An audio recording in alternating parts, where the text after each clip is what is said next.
Hello everyone, start करते हैं the killing word episode 4।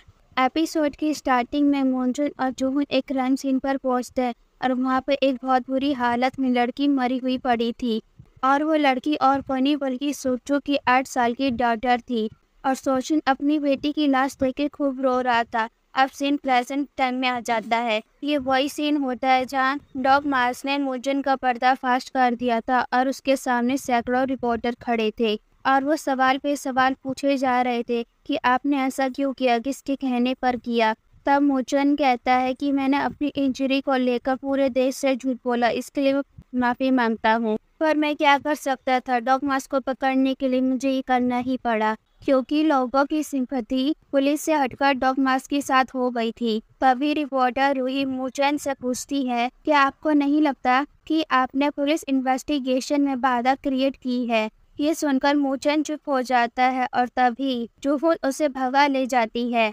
इस कॉन्फ्रेंस को सभी लोग देख रहे थे, इवन डॉग मास और मेंसुक भी इसे देख रहा था और वो गुस्से में आकर एक लड़की को बहुत जोरों से मारता है जब तक वो लड़की बेहोश नहीं हो जाती। फिर सीन शिफ्ट होता और हमें ऑफिस का सीन दिखाया जाता है जहाँ पर जेनसुक को खबर मिलती है कि उस फॉरेन वाइफ का मर्डर हो गया है। उधर प्रोफेसर सोबजो एक कमरे में बैठकर जेलर से चाय पीते पीते बात कर रहे होते हैं। ये सब देखकर वहाँ का जेल वार्डन खूब गुस्से में आता है और प्रोफेसर को बाहर ले आता है और उसे मारते हुए बोलता है, तुम एक मर्डरर हो, तुम इतने रिलैक्स कैसे रह सकते हो, तुम्हारे कारण पूरा देश बर्बाद हो चुका है। फिर जूहून मुचन को अपने घर ले जाती है और उसे वहीं छुपने की सलाह देती है। फिर बातों बातों में मुचन पूछता है जूहून से कि तुम्हें याद है जब तुम प्रोफेसर के घर गई थी, तुम्हें किसने मारा था। तब जूहून कहती, जिस तरह से वो लड़ रहा था उस तरह से लग रहा था कि उसने मार्शल आर्ट सीख रखा है। और ये भी बताती है कि उस आदमी से गन पाउडर की महक भी आ रही थी।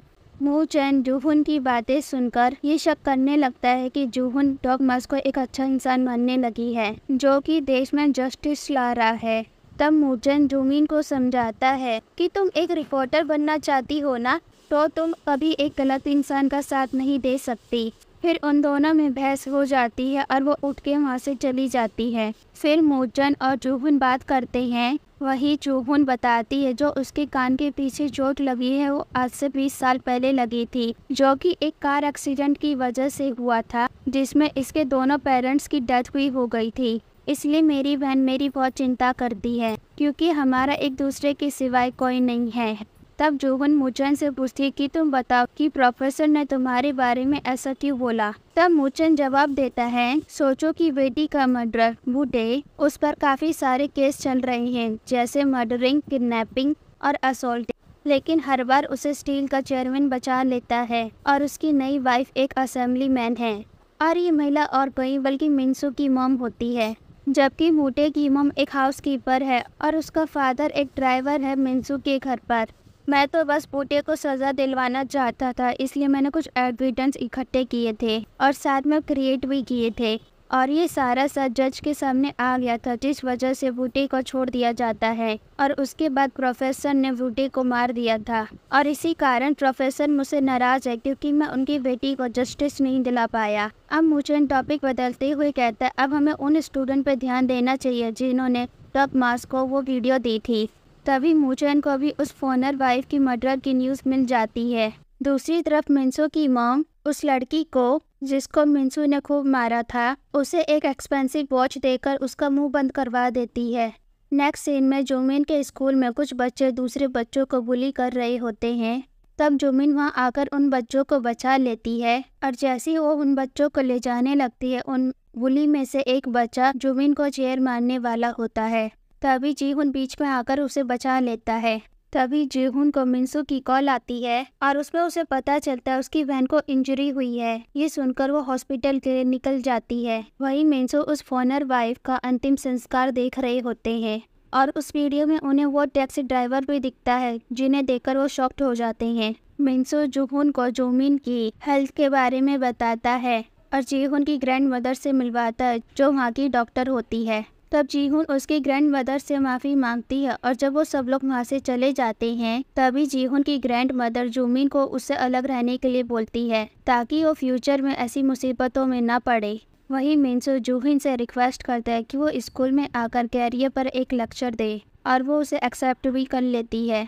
दूसरी तरफ वो वार्डन जेलर को लेटर दिखा रहा होता है जो कि प्रोफेसर के लिए आए हुए हैं और वो जेलर को कहता है कि अगर इस लेटर के बारे में दुनिया को पता चला तो हम पे बहुत बड़ी मुसीबत आ जाएगी, इसके बारे में आप कुछ करो। दूसरी तरफ जूहन डूयू के पास जाती है और डॉग मास का नंबर मांगती है। मुझे पता है कि डॉग मास ने ही तुम्हें वो कार की वीडियो सेंड की थी और वही तुम्हें सारी इन्फॉर्मेशन सबसे पहले देता है, तो मुझे डॉग मास का नंबर दो। और इस बात को मानने से दूही मना कर देती है। तब जूहन बोलती है तुमने पहले भी मेरा करियर बर्बाद किया था, लेकिन अब मैं तुम्हें ऐसा नहीं करने दूंगी और ना ही तुम्हें छोड़ूंगी। ये कहकर वो वहाँ से चली जाती है। इसके बाद दूही उस मैसेज को डिलीट कर देती है जिसके थ्रू कार एक्सीडेंट की वीडियो आई थी।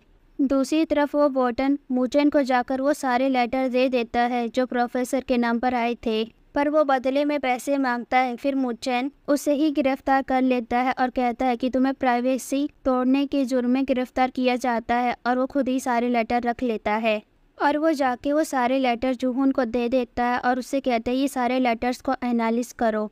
जूहन बताती ये लेटर्स दुनिया के अलग अलग कोनों से आए हैं और ये लेटर उसके नंबर 1 फैन डॉग मास ने भेजे हैं जिसमें उसने अपने प्लान के बारे में बताया है, पर इसमें से कुछ पेजेस मिसिंग है।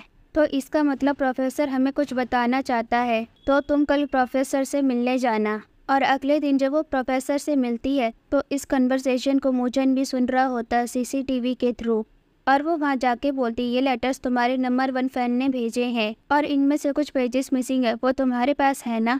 और इसका मतलब ये है कि तुम्हें उसके नेक्स्ट टारगेट के बारे में भी पता है। तो प्रोफेसर हाँ भरता है और वो मेरे माइंड में है। बचे हुए पेजेस को मैंने टॉयलेट में फ्लश कर दिया है। तभी प्रोफेसर कैमरे की तरफ देखकर मूचेन से बोलता है अगर तुम्हें कोई इन्फॉर्मेशन चाहिए तो तुम्हें मेरे लिए कुछ करना पड़ेगा।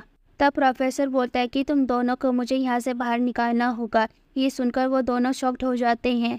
उसके बाद सीन कट होता है और हमें दिखाया जाता है प्रोफेसर जेल से बाहर आ गया है और साथ में ही प्रोफेसर उस विक्टिम का नाम भी रिवील कर देता है। और इसी के साथ ये एपिसोड भी यहीं ख़त्म होता है। अगर आपको मेरी एक्सप्लेनेशन पसंद आई तो please subscribe my channel and thank you for watching.